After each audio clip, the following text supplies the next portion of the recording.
bonded by their experiences and by heartbreak, all around this table as young women had their babies adopted because they were unmarried.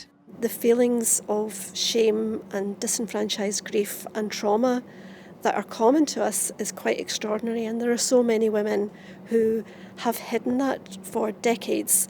You were very isolated, and I think, when you're isolated, you believe you're the only person that this happens to, that you have to just get on with it. I was in a mother and baby home, Salvation Army mother and baby home. After I had my son, I was in the nursery for 6 weeks looking after him, but nobody told me they were taking him away. And I was just sent upstairs the very last day and told to pack my bags and go, not knowing that I was never seeing my son again. As campaigners continue to push for an official government apology, others affected by forced adoption are being urged to break the silence they've maintained for decades.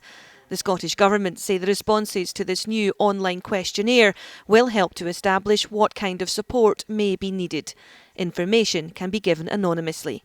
Our aim is to engage with as many people as possible and to hear their views. I think that's really important in ensuring that the way forward is the way that is going to best support people who have experienced historical adoption practice.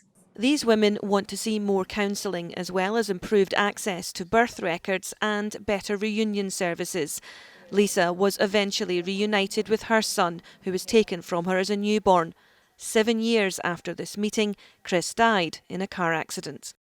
Part of me was grieving the baby that I was never allowed to grieve previously, and I was grieving the man that I knew and the friend. And I realised at that point I'd never even spoken to another mother that had been through this. Elspeth first met her son in front of a television audience. I found my son, but he's in Australia, and that's the bit that I find quite hard now. I think he's going to be 60 in May, and I've only seen him 3 times. So it's difficult. I just don't think that should ever have happened. People think it's silly getting an apology, what's it going to do now? But I think it should be recognised. Australia issued the world's first government formal apology for forced adoption. Campaigners here say families need more than a sorry.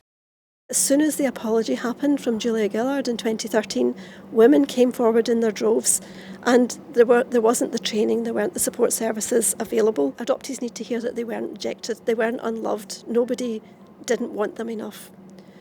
So there are important things for people to hear. Mothers need to hear that they were never unfit to mother their children.